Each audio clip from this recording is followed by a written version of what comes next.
Hi, my name is Douglas Lee, I'm level 3, second year. Okay, so this is my lead performance. So my own image portrayal. I'm Douglas Lee, I am on stage. I'll be called Dougie Lee, and I'll be with the band Clockwork Mouse. My band's going to be a 4-piece band. We're including a bassist, drummer and a singer, and myself being the lead and rhythm guitarist for a thrash metal set. Mainly I'm trying to cater to sort of some of the older people in the audience for the set, mainly sort of playing songs that they would probably listen to in their days, just mainly because that's what my parents listened to and that's what I listen to now. The music style I want. What I'm mainly wanting to play is thrash metal set, so that's my genre of music. It's something that I've always liked and always wanted to play, and so I want to be taking like influences from many different bands. I wanted to play music like Megadeth, Black Label Society, Anthrax, Testament of Black Sabbath. Mainly just so I can get a sort of a wide range of like styles and just put them into my performance. Like choosing a lot of Megadeth stuff is a lot of fast-paced music that I can run around on stage to and just sort of enjoy myself, and that's what I want. I want to show on stage that I can enjoy myself by playing fast and complex solos and a lot of like really nice rhythmical guitar parts. It's mainly there just to sort of show off my sort of personality on stage. Like, I feel like my on-stage persona is a very different persona to the persona I have in like college, and I wanted to sort of show that off as much as I can by using the songs that I choose to run around the stage and sort of jump around, basically. I'll play the video first, and then I will go from there.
Mainly with that, it's just sort of, I wanted to show that off just to sort of show what I was kind of going for, and as you can see in the video, there's a lot of standing still and not much movement, and even though there isn't much movement, there's a lot of power behind what they're playing, and there's a lot of like, even though there's no movement, there's a lot of actions taking place. And so I wanted to sort of show that off, just to show that it's showing that it's really well rehearsed and really well tight, and it's being put together, it's being played and played and played again. And that's mainly what I want to go for. I want to be completely precise with all the music that I want to play. I want to be like on top of everything. I want to be making sure everything is rehearsed, basically. However, like with this, there's also lots of things that I want to change. As I said earlier, I want to be able to run around the stage and be sort of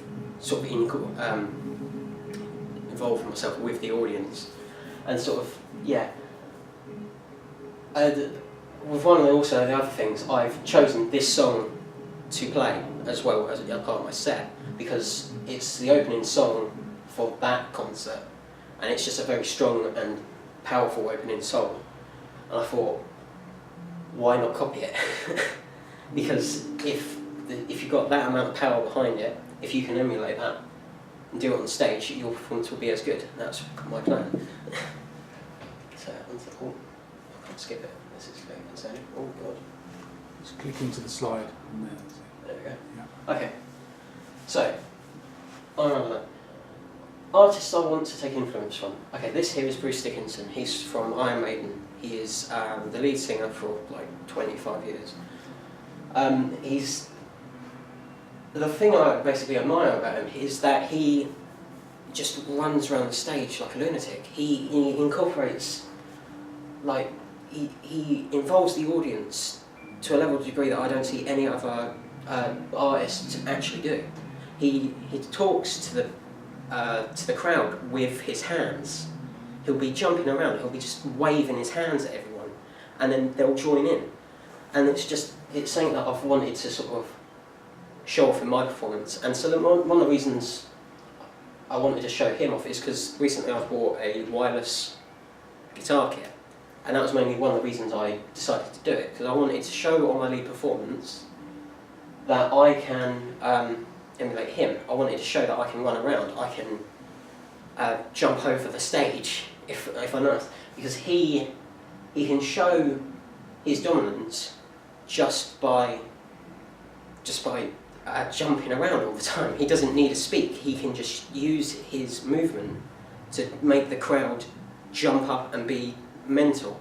And yeah, that's one of the things I wanted to do. So that was one of the reasons why I purchased the wireless kit, just so that I can myself interact with more of the crowd than I could if I was plugged in. If I was plugged in, I could interact with the square bit I've got in front of me.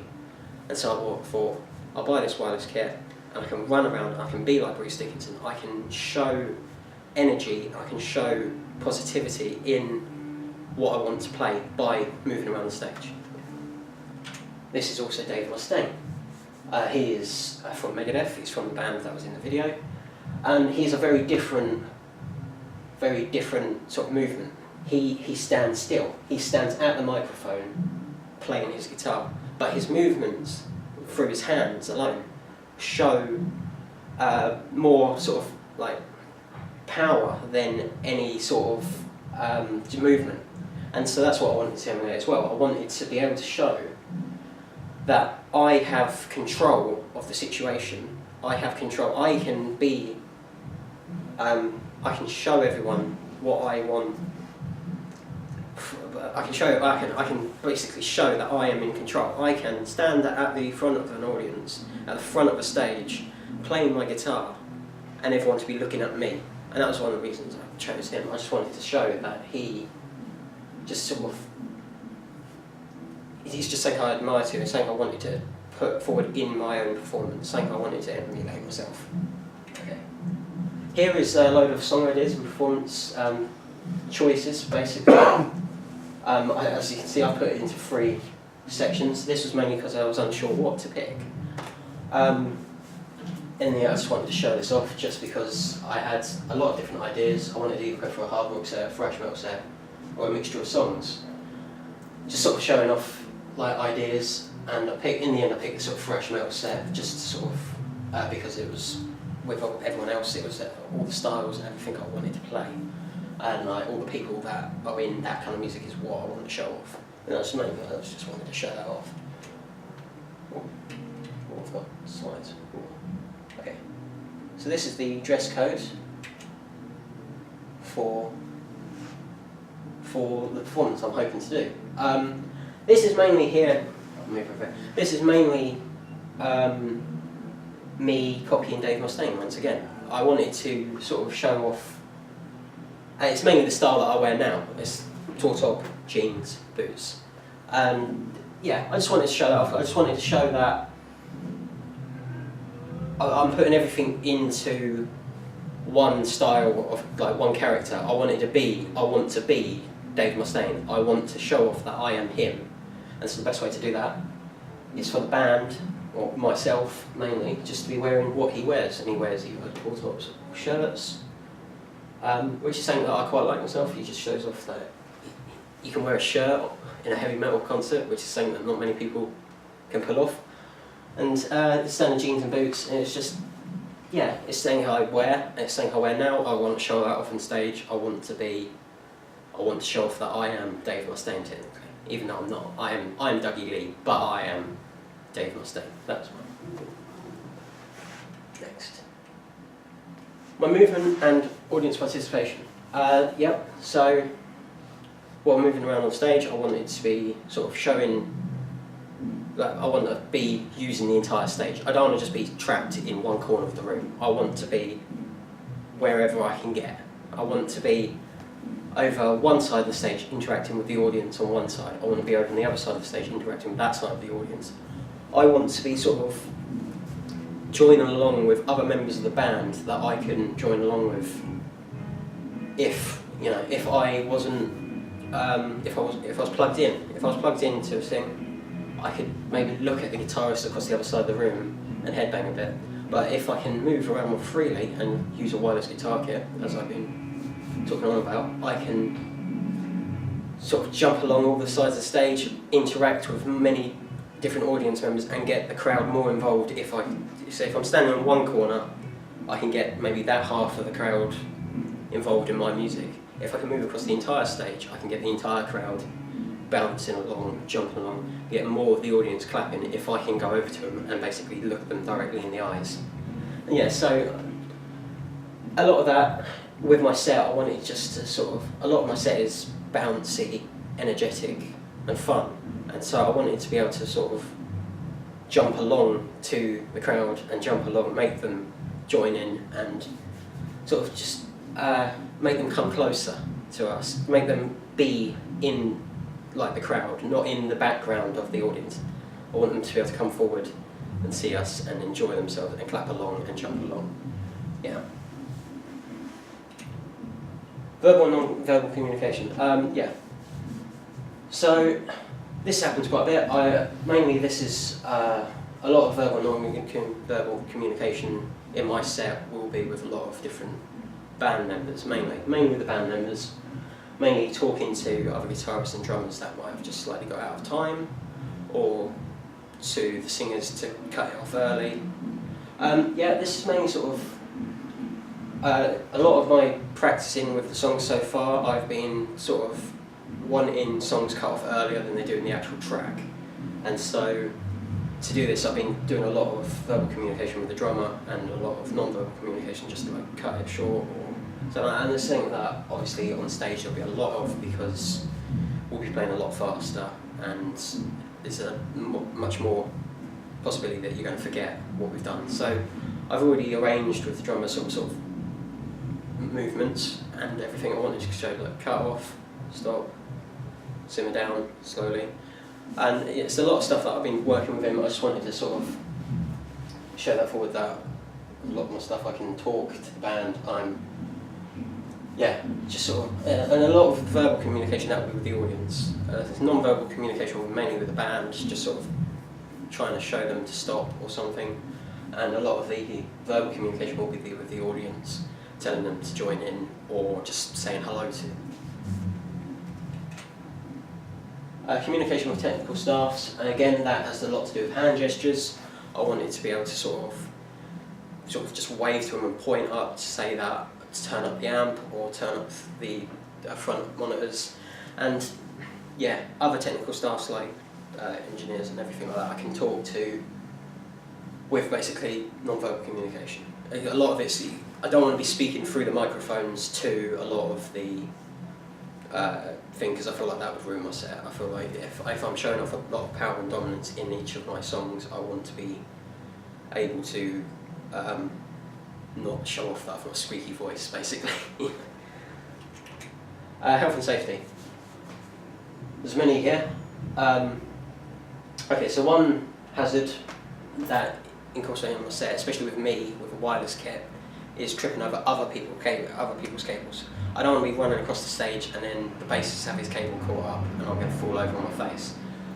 So yeah, a lot of ways that you can sort these problems out are taking down leads and stuff before we start. Yeah, a lot of this is going to be taking down equipment, because if I'm running around the stage, I don't want to be tripping over everyone's wires and cables, and I just, yeah. Yeah. So mainly a lot of this I'll be making sure the rest of my band that all the set is, all their stuff is like either kept out of the way so I don't trip over it, or that it's just sort of taped down and secure. Yeah, another one. Water on stage. I'm going to be having a lot of water on stage because I'm going to be running around, as I said, and yeah, I'm going to need a lot of water to cool myself down while I'm on the stage. The main hazard to do with this is that if it's in a cup, it's going to leak, it's going to fall over, it might spill over like my amp, and I don't want that because it will ruin my amp and I won't be able to play, and it could cause electrical fires or just burn, and you don't want that. So the way to sort of stop this from happening is to either put bottled water, get bottled water, just undo the lid whenever you need it, and keeping it on the floor. If you keep it on the floor, it might get knocked over, yeah, but there's going to be a lid on it, so it's going to stop it from spilling over any cables or spilling over any wires. We've also got another one here. This is for basically health and safety off stage. This is just in case if I decide to go off stage while with my wireless kit and jump around with audience members. This is just in case maybe I hit them with my guitar. I don't want to be bouncing around and accidentally knock someone in the head. Yes, to stop this from occurring, I will probably just stay close to the stage. I'm sure that most of the audience won't come right directly to the front of the stage. They're quite a shy bunch, I know. So to do this, yeah, if I stay close to the stage as possible, there's going to be less people coming towards me, there's going to be less people coming at me, and less people going to get hit with the guitar if I'm jumping around, moving around. I don't want to swing around and smack someone in the head. So I also just be a little bit more aware, basically, of the audience. I don't want to be just running through without looking where I'm going and just hitting someone. Yeah. Okay, this is the stage plan for the thing, because we've only got 4 people in the band. I only need 4 equipment, basically. Here, guitar amp, this is the back of the stage, drum kit, and the bass amp over on the right side, and the microphone at the front of the stage, the thing. All the cables and XLR cables will be connected to like a snake, or connected basically to the mixing desk at the back, which will probably be connected to the snake. Yeah, so that's the whole stage plan: drum kit, bass amp, microphone, guitar amp. Yeah. My personal equipment list. Yeah, so with my personal equipment list, I'm going to bring 2 guitars with me. I think this is mainly just in case one of them, whether the strings break or the action on the guitar is like completely out, just from like wear and tear from where I've been playing it often.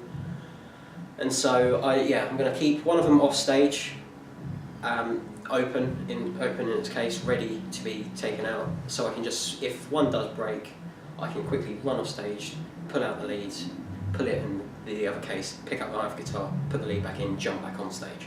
So, yeah, they're both going to be in standard tuning. I'm not doing any other style. I'm not doing any other songs because I've chosen all my songs to be in the same tuning so that it's not difficult if one guitar does break or something like that.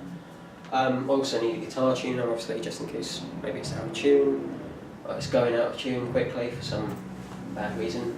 Got a pocket full of picks, always have a pocket full of picks, just in case you drop your pick, in a hurry you need to grab one, start playing again. You don't want to be picking it up off the floor and messing around, like losing valuable time. Backup leads, this is in case my wireless kit does not work. If the wireless kit doesn't work, that would be a bit of a shame. I won't be able to move around the stage as much. However, I can still play. So I'll be keeping a standard lead in my bag. And if worst comes to worst and I need to take out my wireless kit, I can quickly just plug in standard lead and continue on playing. And obviously my wireless my worst kit. So I didn't really just play that, put it in, run around stage, and a guitar strap. I need one, and I'll need to change it if it knocks off.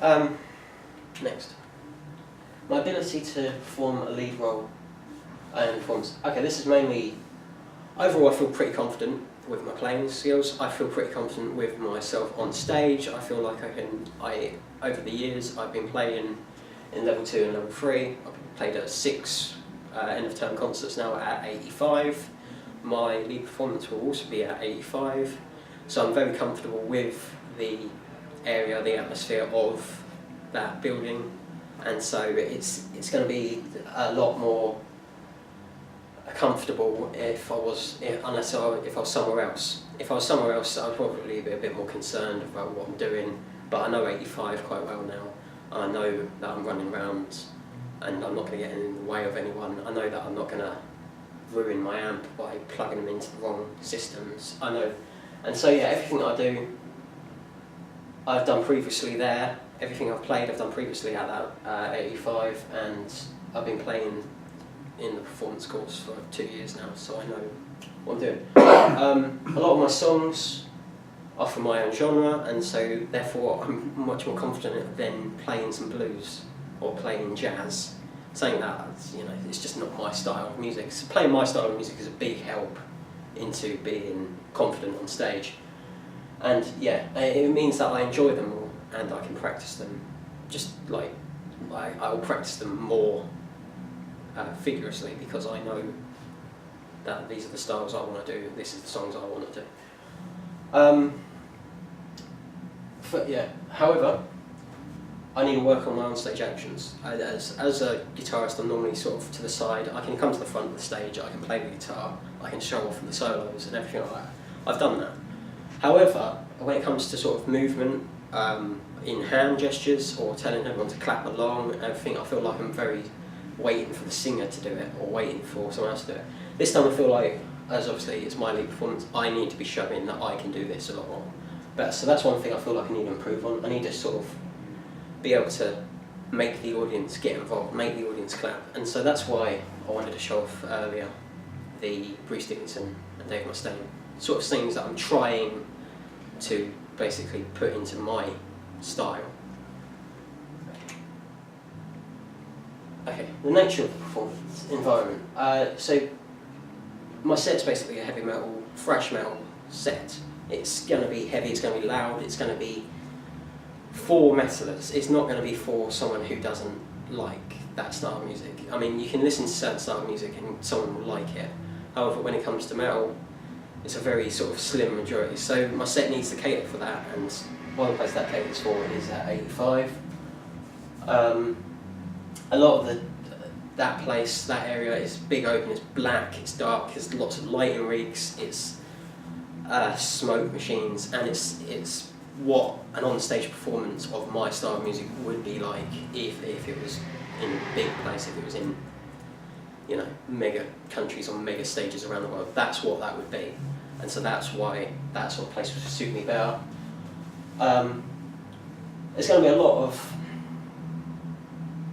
There's going to be just sort of a lot of quick changes between each of my songs because I want the crowd to be as energetic as possible, and they normally are.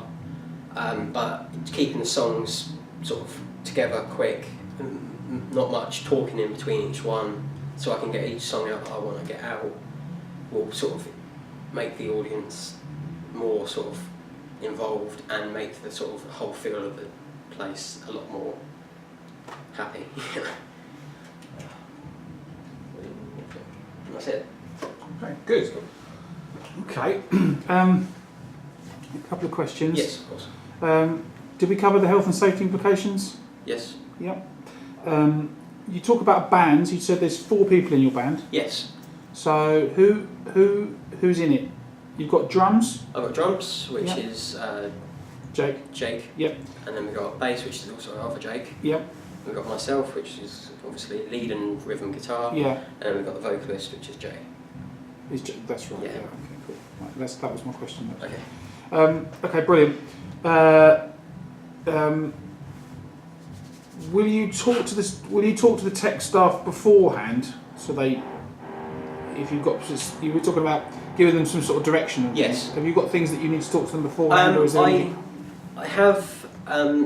Maybe there is a possibility that there's an opening little song, like a little sort of opening. A play on? Yeah, Right, okay. possibly. Which, if that is, I didn't put that in there just because it was unsure whether I was going to do that or not. And if you use that track, If I do use that, I'll be talking to the backstage thing. I'll probably be using some of the Logic systems just to put it on and just put it as an MP3. Yeah, basically put it as an MP3. And then how will you play it? Will you give it to them on in file? Like a file. Okay. Yeah, and they can just play it, and I can just come in with Okay. the band. That was mainly the idea. That's cool. But I didn't put that in just because I was unsure whether that was going to be the case or not. So does going right back to the beginning, you said Yes. that your plan for the lead performance was to show off your ability to play fast and complex solos. Yes. So does every song have a fast and complex solo? Is that the... Every song that I've got so far has very complex solos. Right, okay. Yes. That's cool. Each song is like 4 minutes long. Right. So I've got like a 12.5 minute set so far, which is probably going to be the entire set. And yeah, each one of them has like 3 solos in it. So, that's cool. and I'm the only guitarist, so Yeah, everything I play is me. So that's why I wanted that. That's why I sort of only had one guitar, because I want the emphasis to be on my playing skills and my. Okay, so style. slightly more complex question, slightly more sophisticated question then. So you talk about Dave Mustaine is your go-to guy. Yeah, go-to guy. Yes. You talk about him having a flock. Yes. Right. Do you feel that this could be the beginning of you developing a following in your playing? In what way do you mean? Well, just in the same way that you talked about Dave Mustaine having a flock, and there are obviously some fans out there that just love him. Yes. And what he does and how he does it and Yes. what he does. Do you think this is the beginning of your journey along that road? I would love it to be. I would so certainly want. That's what I'm trying to emulate at the moment. I'm trying to make what I can do, what I can play, like him. Everything that I play, everything I practice, all songs that I make are in his style of music. It's in his playing genre. Okay. It's in what he plays, and that's sort of what I want to go for. That's my dream. It's what I want to be like him, basically. Great. Well done. Cool.